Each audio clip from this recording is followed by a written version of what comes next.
Hey everyone, thanks for being here in this webinar today. We're excited to talk about federal disability retirement and whether or not it's right for you. Federal disability retirement is maybe a benefit you've never heard of before. It's built right into your FERS package, but we've found more often than not, federal employees have never heard about it. And so we're excited to bring this information to you so that you can understand how that can play out into your future if you're a person that you can't work in your position any longer, that you see that there's hope for the future, that there's an opportunity to find a secure income that'll allow you to retire now and get you through to regular retirement. You're going to learn more about that. I don't want to get into all that right now, but excited for you to hear from Caleb McKinley, our senior consultation specialist here at Harris Federal. Caleb is a certified federal retirement consultant, and he's a great person to hear from. Talks to, hundreds and hundreds, if not thousands, of federal employees just like you every year, and has heard basically just about all of it, and knows how to walk you through what your benefit can look like, what all of your options are, and how to set up your future accordingly. We also have Caitlin Elliott here. She's a consultation specialist here at Harris Federal.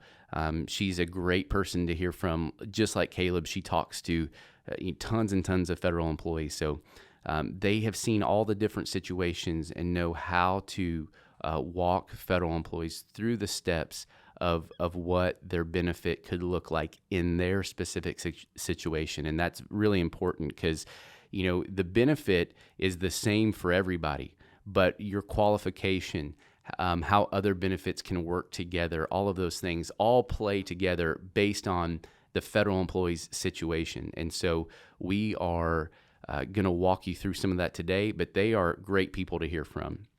Before we get started, we have a quick disclaimer here. Just want to let you know that this whole presentation does not constitute any legal advice. This is just for educational purposes so that you can make educated decisions about your future. So with all that being said, really excited to talk to you about whether or not disability retirement is right for you. So Caleb, Caitlin, take it away, guys. Well, thank you, Nick. Like he said, my name is Caleb McKinley, and I'm one of the consultation specialists here at Harris Federal. I'm the senior specialist. I'm also a federal retirement consultant, and I have the privilege of every day speaking with federal employees, much like yourself, who are around the country, who are working, oftentimes working injured, working with medical conditions that have been impacting their lives. And so we simply talk for about 30 minutes on what their options are, and we address this question here. Is federal disability retirement right for you? Is it right for you at this time? Is this a benefit that you could qualify for in the future? So we discuss their options. Now today we also have Caitlin Elliott, who's like me. She's a consultation specialist here. Caitlin, welcome. Thanks, Caleb. I'm really excited to talk to everyone today. Just like Caleb said, we're consultation specialists. We truly enjoy talking to federal employees about this benefit, if it's right for them, and even what steps they need to take to get to the point that it works for them and that, we could move forward. So if we can find out this benefit's right for you, which is what this webinar is going to cover, we would love to help you out. You can always give us a call and we could set up a consultation to discuss what we talk about today. So right now we'll talk about who this benefit can help. Now, specifically federal employees who are struggling to work due to an illness or injury. Now, keep in mind, this illness or injury does not have to be on the job or work-related. This can be an off-the-job injury or even pre-existing. But if you apply for disability retirement, it'll allow you to retire early so that you no longer have to work due to that medical condition that's expected to persist for more than 1 year. So what we're talking about here is any illness or injury that's going to be long-term. And as OPM defines it, long-term is 1 year minimum. All right, now do you qualify for disability retirement? I know me and Caitlin, we fully agree that this is not for everybody. Not everybody qualifies for disability retirement, but more people than you would imagine do. And we speak with people every day that we tell them that they qualify. We tell them that they have a strong case. And oftentimes it surprises them. So part of what we'll talk about here right now is how we redefine what disability means in this context here. So not talking about VA disability or even Social Security disability. Caitlin, could you go into detail now about what disability is defined as here with OPM disability retirement? Sure. So to OPM, a disability is just a medical condition that keeps you from doing at least one of the major functions of your position. And that can mean a lot of things. You know, if you're a letter carrier and you can't lift something, then that's a major function of your job. Or if you're a CBP officer and they tell you, you know, your doctor says, hey, you shouldn't be wearing your duty vest or your belt, then that's also, you know, a limitation on one of the major functions of your job. So there's a wide definition of what disability is when it comes to relating to your major functions of your position. That's right, absolutely. And as Caitlin said, this is specific to your job. So if you are, yes, a CBP officer, letter carrier with the Postal Service, if you work for the VA, really any federal agency, if you're unable to perform at least one function of your job due to your medical conditions, then that would qualify you for disability retirement. So let's talk then about the difference between total or occupational disability. And then this also works into the topic of who's eligible. So federal disability retirement requires that the federal worker must have become disabled because of that disease or injury for useful and efficient service in their current position. So this is even more specific. We are looking at your current job, not the job that you had prior, not the job you're working after. So we will ask our clients and potential clients to provide more detail about what their job requirements are, their performance, their attendance, and their conduct. So we are focusing very heavily then on their ability to continue performing in their federal position. Now, Caitlin, also, can you tell me about some of the instances that you've seen about folks who might not require total disability, but still are approved for an occupational disability? So yes, like Caleb said, you know, this is not total disability. And a common confusion we see with potential clients and those that are asking us, do I qualify for this, is that, you know, they're thinking that they can't be gainfully employed. And if they're able to work, then they can't do this benefit. But that's absolutely not true. There's several examples that one can come up with that's, they're occupationally disabled. Like I said, if you're a letter carrier with orthopedic issues, you need knee replacements. That's not going to be compatible with having a job that requires you to walk all the time, to lift packages, things like that.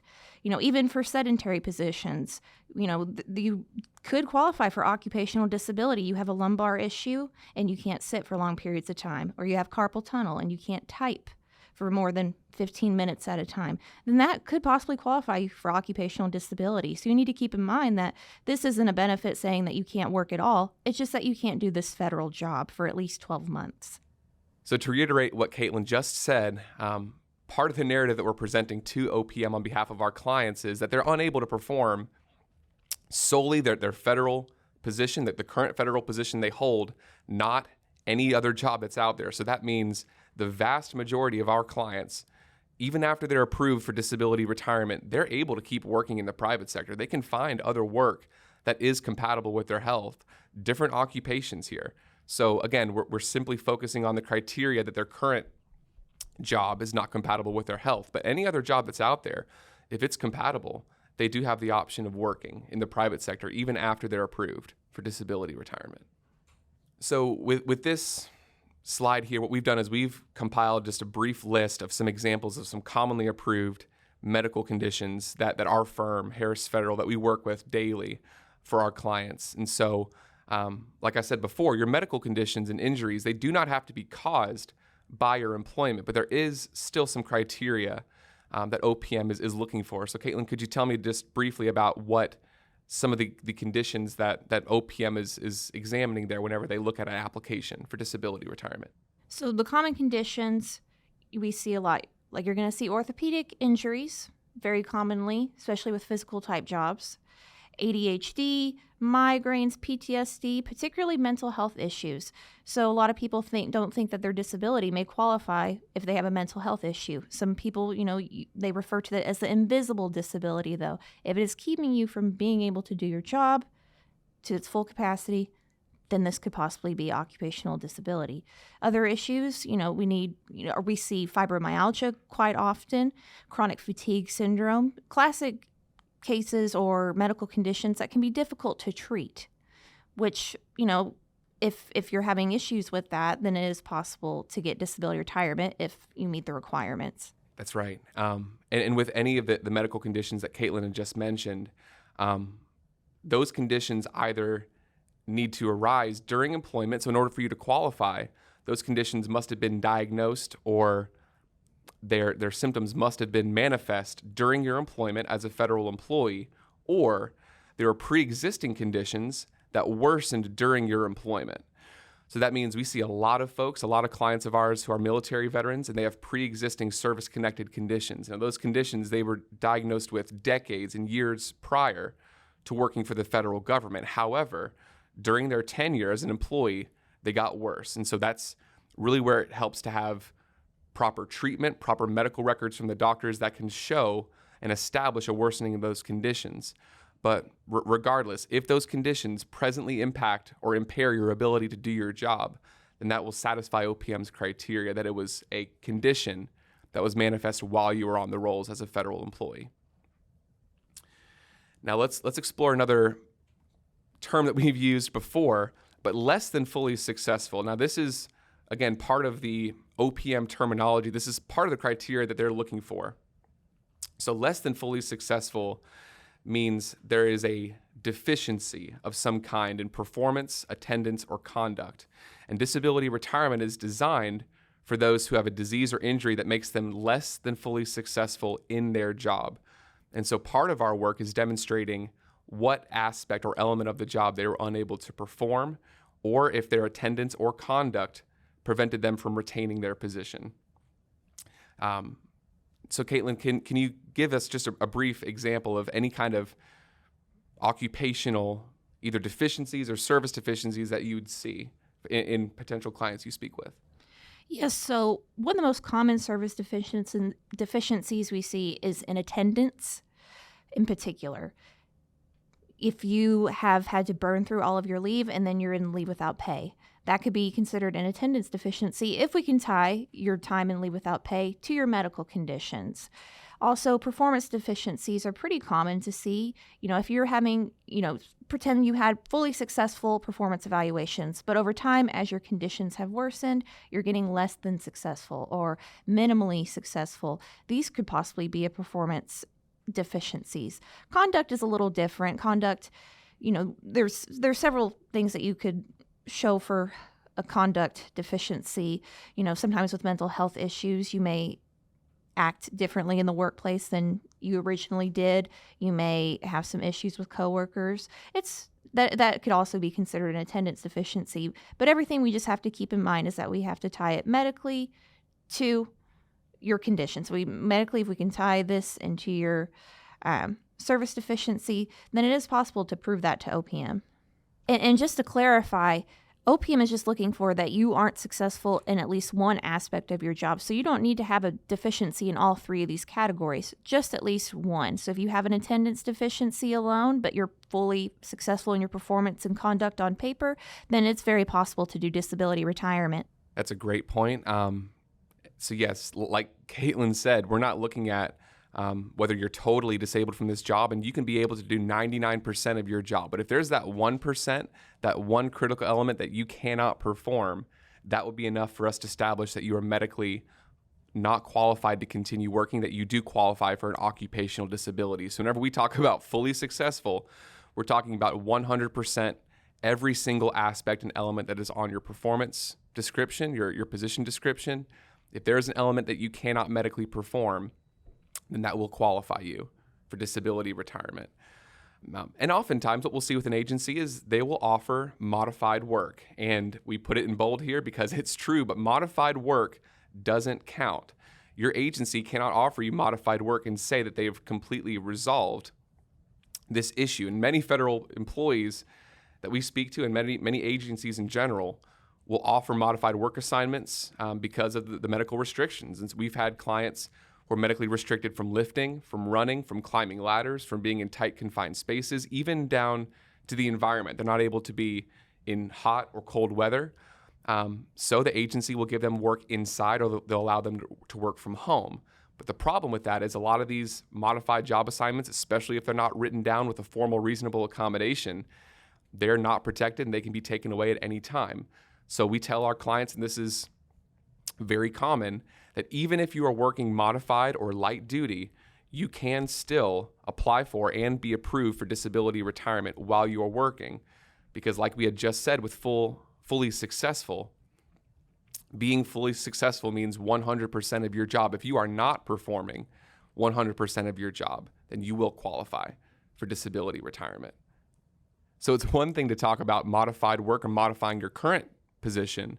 It's another thing entirely to talk about reassignment and for your agency to offer you a new position to work in.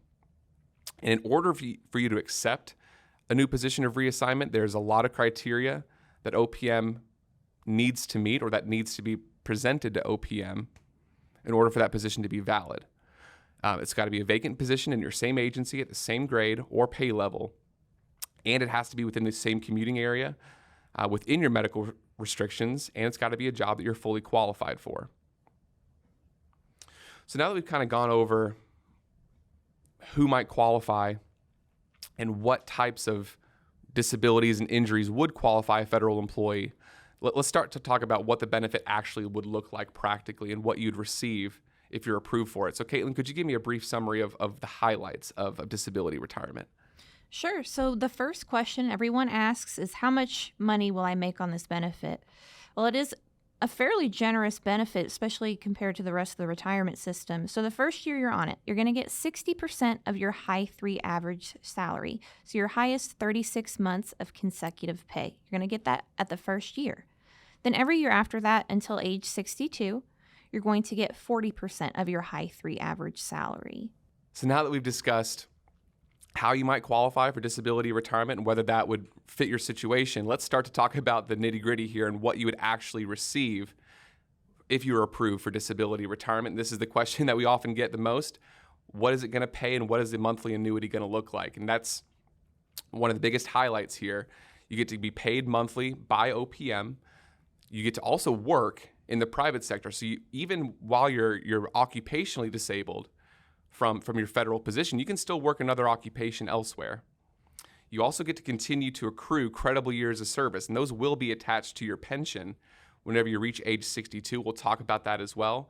And we'll also highlight your health and life insurance benefits, and you get to lock those in, and you get to retain your health and life insurance benefits while you receive disability retirement. All right, so now here's the big question. Caitlin, can you tell us a little bit more about how disability retirement would pay you if you're approved? So like Caleb said, the most important question that we get is, how much does this benefit pay? So it is a sizable benefit, especially compared to Social Security or even other retirements in the FERS system.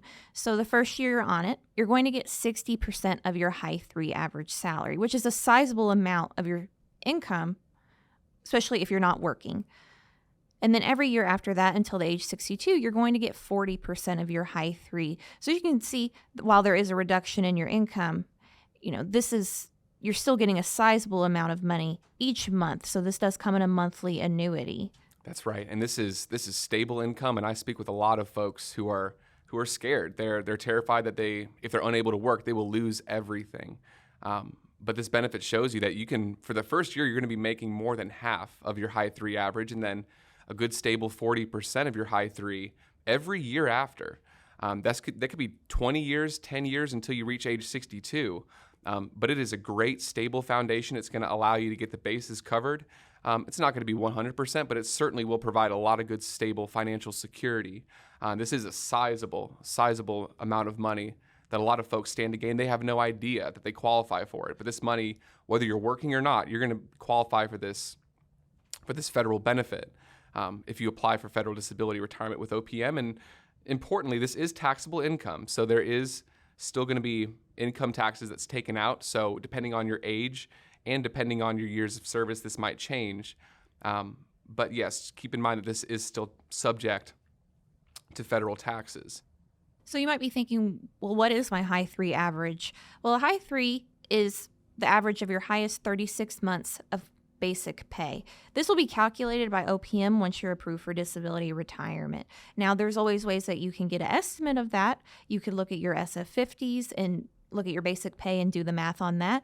Or some people are able to just request that estimate from their HR. You want to have a good idea financially of what you're going to be making if you're going to do disability retirement.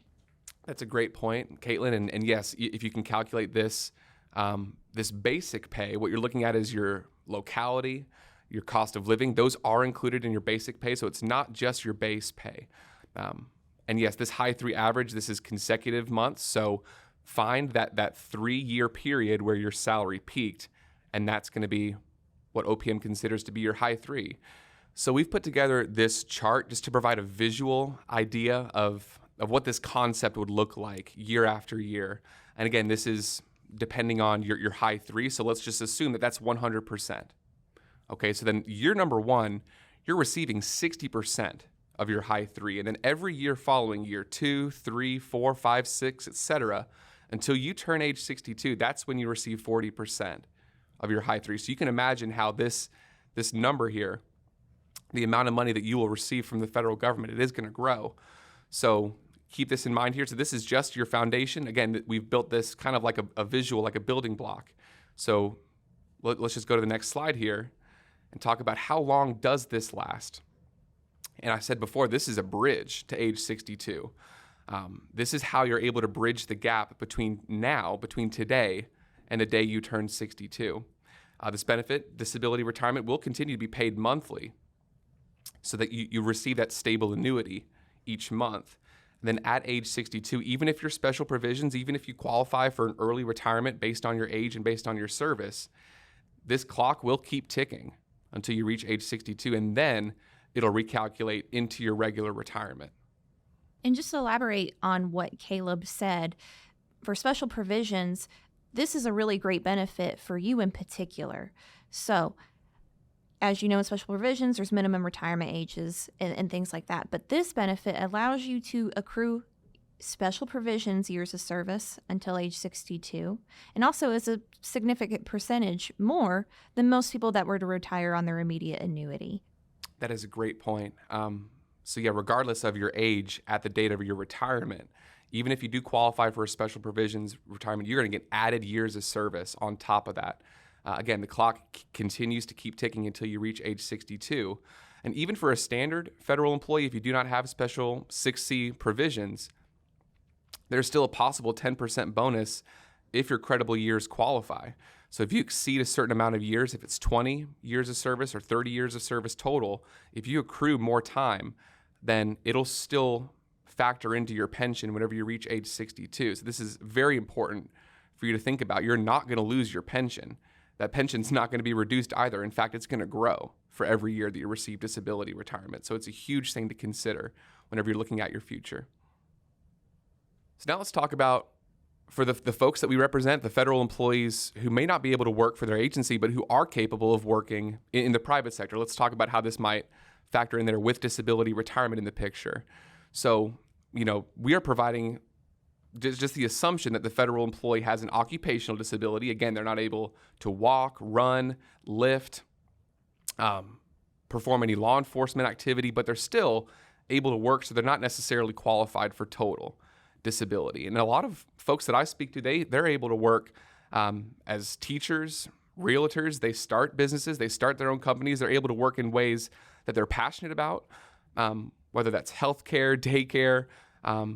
So keep that in mind. You can still make money. You can still provide for yourself and still stay busy in the private sector while you're receiving disability retirement. So keep in mind that there is still, with the amount of money that you're making, an 80% cap. So there is a capacity to the amount of money that you can make while working in the private sector.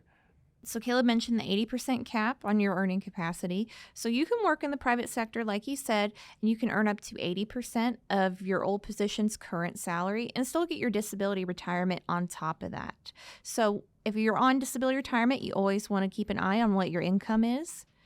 But most people that we talk to, they're able to earn comfortably within that 80% and still have their nice disability retirement on top of that.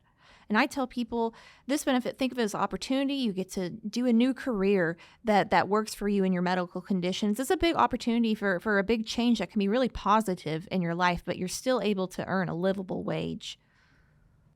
That's right. And even though you're working, again, you're going to be working less. There's still that 80% cap. But as we're going to show you here, you can be working less, but making more. So let's talk about how this will all factor in here.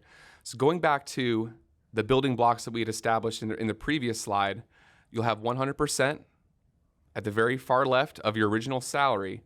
And down below, you've got 60% for that first year and 40% every year after. That is just your disability retirement annuity. Those are the payments that you're receiving from OPM. Now you build on top of that what we had just talked about, which is up to 80% of your old position's current salary. So in that first year, if you add those two blocks together, you're going to be receiving upwards of 140% of both disability retirement and your income from a private sector combined. So those numbers do add up. And then every year after, it's 120%. So not only are you paying the bills, but you're making more. Again, you're working less because your medical conditions and your doctors have urged you that it's time to slow down, it's time to find a different career. And like Caitlin said, this career can be a very positive change. You can still work, still be active, and still be fruitful. But the point to disability retirement is it is a solid foundation for you to build new income and new financial security on top of.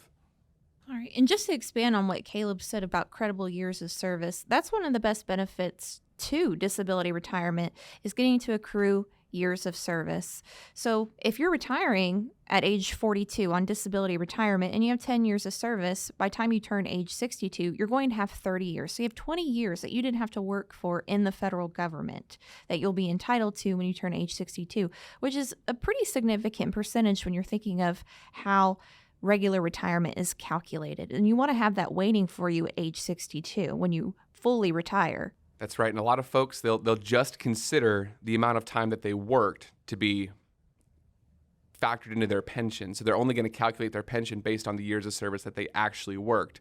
And yes, you'll continue to keep those years, but also every year following until you turn 62, those will count exactly the same as if you were still working as a federal employee. So let's talk, let's kind of bring this all to a more practical level. Let's kind of zero in on an example of a typical federal employee here. Let's just call him Jim. So Jim, he's 55 years old, and his high 3 average is also 55,000. Now he's a transportation security officer, so he works for TSA, and he's been a covered FERS federal employee for 15 years. Now he's married and has one child, but unfortunately Jim has been unable to work because he injured his foot while he was playing football, and unfortunately, he has to go through surgery. He'll never be able to return to full-time, full-duty standard. So TSA, they're unable to accommodate because he was not able to meet his fit-for-duty standards, medically disqualified, and so he cannot continue to work due to his medical restrictions. And so he's kind of in this limbo period where Jim's deciding and trying to calculate what to do with his career, with his early retirement. So let's talk here about some numbers about what his potential not just private sector income, but disability retirement would be.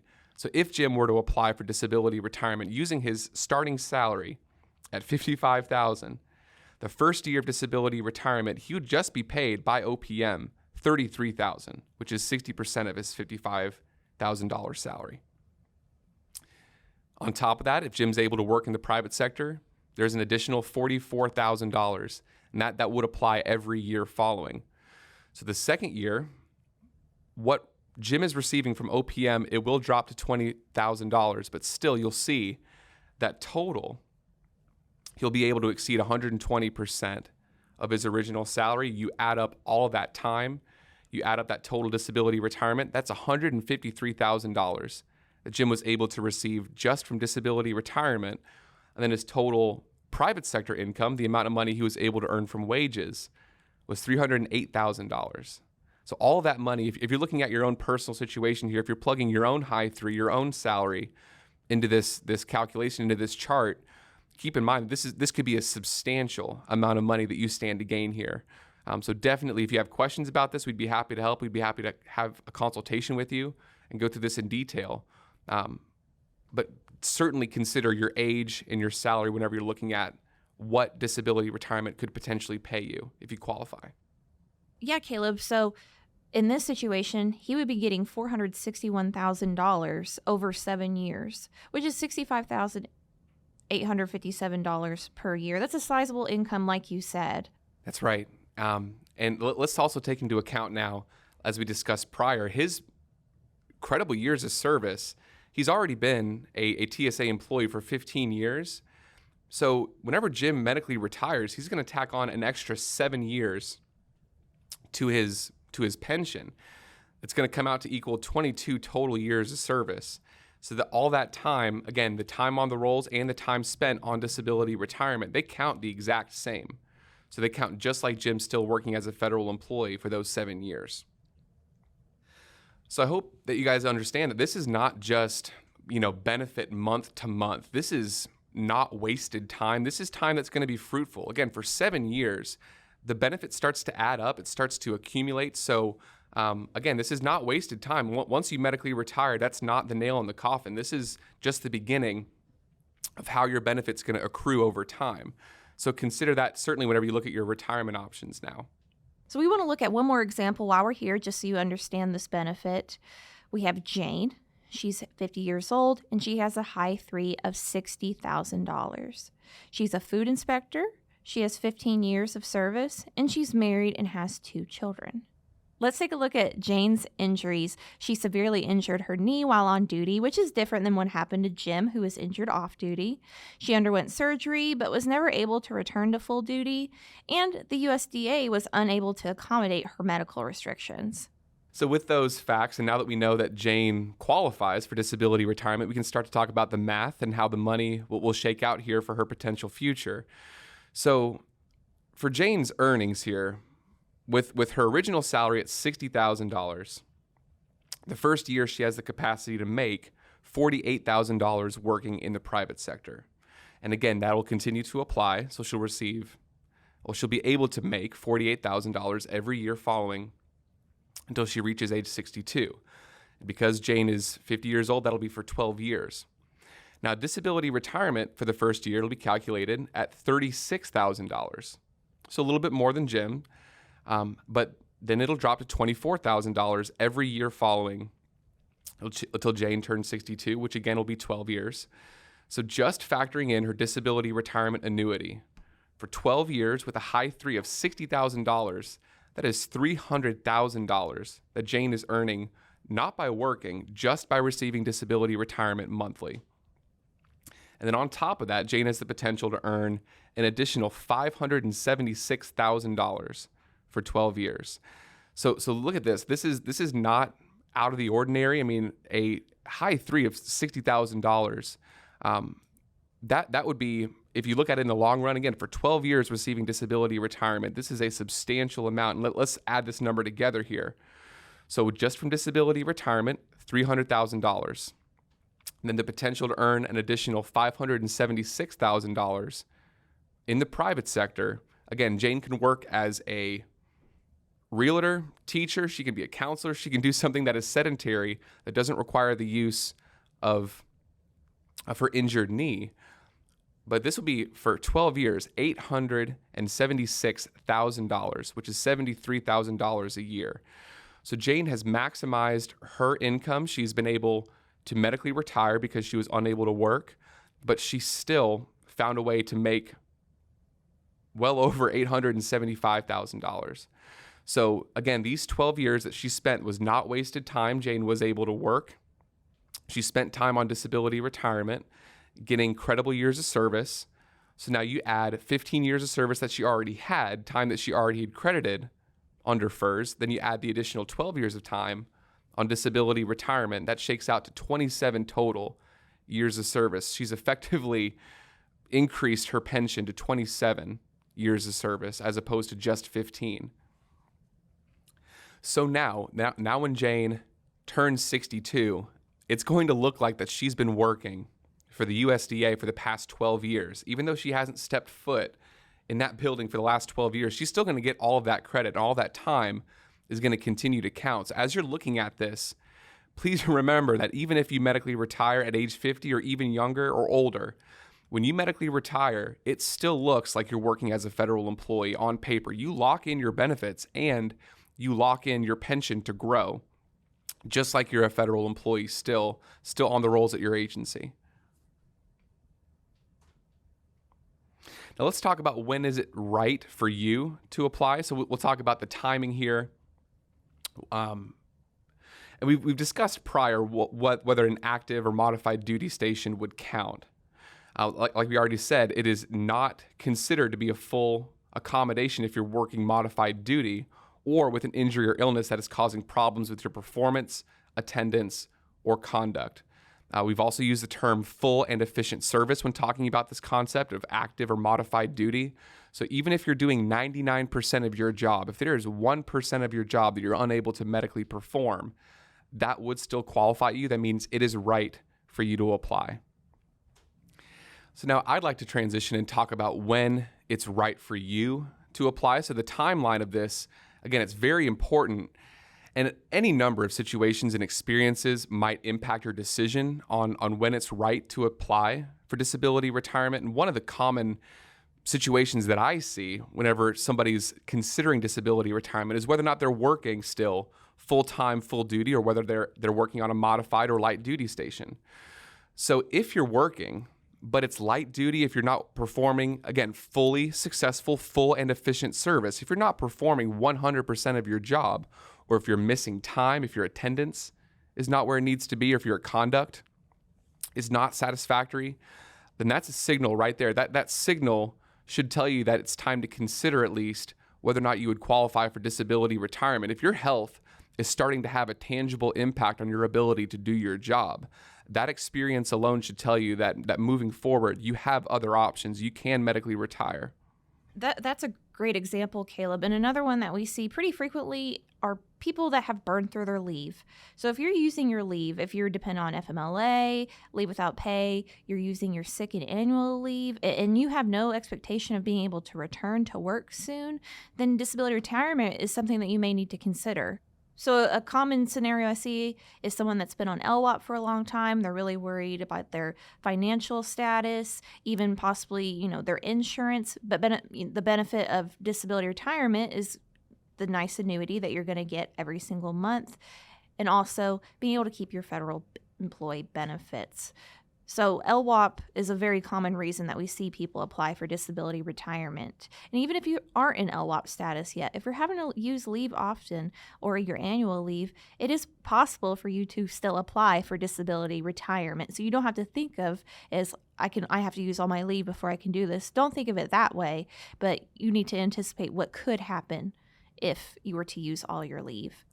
That's right. I speak with a lot of federal employees who are very worried because they feel like they're stuck between not being able to return back to work and having to leave altogether, having to really consider a permanent leave of absence from their work. And that is a very difficult decision to make. And I reassure a lot of federal employees that if you do pursue this, you're not saying goodbye to your benefits. You still get to retain your federal benefits and move forward. You don't have to feel stuck like there's nothing left for you to do. You have other options, even if you're out of work on an indefinite leave of absence. There's also a lot of situations where federal employees are on other benefits, other disability benefits like OWCP, workers' comp, wage loss. They're also receiving Social Security disability insurance, and then a very, very high number of our clients are receiving some form of VA disability compensation. So if you're receiving other federal benefits like this and you're unlikely to return to full duty status, then you can qualify for disability retirement. That might be another signal for you to know that it's right. It's a right time for you to consider this. So if your VA disability or your workers' comp, your disability from Social Security, if you've been receiving those for quite some time now, and there might not be an ability for you to return to full duty status with your position within your agency, then you can collect disability retirement and those other benefits at the same time. And finally, another thing to consider is what your doctor has been saying to you. So if you're regularly treating with a doctor and they're encouraging you to find a different job, if they're saying you need restrictions, you can't do certain parts of your job, it's not good for you, or it's not compatible with your medical condition, then it would be very worth considering disability retirement in that case, because OPM is going to be looking for medical proof, and having treatment with an established medical professional is really going to support your claim. That's right. That's absolutely right, Caitlin. And I want to talk about what happens even after you've been separated, because a lot of federal employees, they're worried even after they've left their agency, if they've been separated or fired, you still do have the ability to submit your application, but there's a 1-year deadline to file your application with OPM. So be very mindful here. If you have your separation date, calculate 1 year from that date, and that is your deadline. So you can still file for disability retirement. It can still go directly to OPM if you've been separated for longer than 1 month. But once that deadline is passed, you cannot retroactively file and collect a disability retirement after that deadline has been met. Now, don't confuse this. Don't confuse your employment status with your OWCP claim. And I only mention this because we've seen this happen quite often. Just because you're on workers' comp doesn't mean that you're still employed. You might be on leave without pay, or you might be separated. If you're receiving pay stubs from your agency that says you're still on record, you're still receiving leave without pay, then you should still be considered a valid employee. But if you are not, then your agency may have proposed your removal. So keep that in mind and make sure that you know your employment status if you've been on workers' comp, if you've been on OWCP. All right, so just to summarize the webinar here, just to highlight the key points. Now, we've talked about all of these, but I encourage you, if you still have questions at the end of this webinar, ask our firm. We've got people in the chat who are willing to answer your questions. We also have folks like myself and Caitlin who are here 9 to 5 working on consultations, speaking with federal employees, having these discussions daily. So if you have questions about what is disability retirement, what's your monthly annuity, your health and life insurance benefits, how to know when or if you qualify, we're here to help. This is what we want to do. We want to be able to serve our clients and potential clients and let them know what their options are. So those are the key points that we've discussed here. And the last bit is how we can help and what Harris Federal is here to accomplish for you as a federal employee. And we put it in bold here. So do not risk your future with this. And there's a lot of money that we stand to gain. And having an experienced legal team on your side takes the burden off your shoulders. This is a way for us to be giving you support so that you can focus on your health, you can focus on your recovery. You do not need the added stress and worry of a legal battle hanging over your shoulders. This can be a way for you to hand the work off to a firm of confident professionals. We are at a 99% success rate.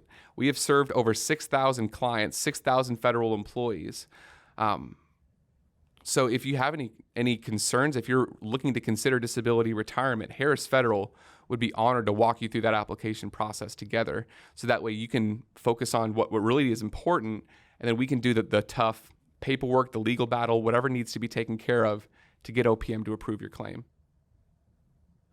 So for anyone considering whether to apply for disability retirement, whenever you decide to do this, whenever you submit your application, this would be the very first time that you've submitted anything close to this to OPM, to the Office of Personnel Management. To submit your retirement is a huge decision to make, but it's an even bigger process of application, of red tape, of criteria that needs to be met. And what our firm does is we've specialized in this exact process, so we know exactly what OPM is looking for. And we can tailor our application to any federal employee. We can make sure that the medical narrative and the agency, the reasonable accommodation process, that the whole thing will go smoothly from start to finish. We don't want there to be any bumps in the road. We don't want there to be any obstacles. We anticipate what's around the corner so that you don't have to. We do all the heavy lifting. So the application forms, they're going to be worded properly to your situation. We're going to take that burden off your shoulders so that you can relax, you can take care of what you need to do for your health and for your medical conditions. But what we want to provide is security and the solid professional assistance to make sure that OPM approves your application and that it is not a cause of stress or worry in your life. And just to back up what Caleb said, we want to advocate for our clients. We know your rights as a federal employee. Will help you on your behalf to make sure that you're being treated well by your agency and OPM. So we'll always be on your side when you're under a lot of stress or you're just not feeling well. It's hard to advocate for yourself, and that's what we want to do for our clients. You can see the numbers on the side of the slide, but just know that if we don't win your case after the appeals, we're going to do right by you. You know, we have 100% money back promise for a reason. We're very confident in what we do, but we do act ethically with our clients. All right. Well, that pretty much wraps up our time here with the webinar. Caitlin, thank you so much for your time and explaining these topics and these benefits with me. And so, Nick, I'm going to pass it over to you, but we're going to keep the chat open for a while. We're going to answer your questions if you still have them. Thank you so much for your time in watching this webinar. We hope that it was informative. We hope that it sparked some conversation, sparked some thought about your federal benefits. So, Nick, I'll hand it back over to you. All right. Thanks, Caleb and Caitlin. We really appreciate you taking the time to be with us, and then we look forward to seeing you here next time. Thanks.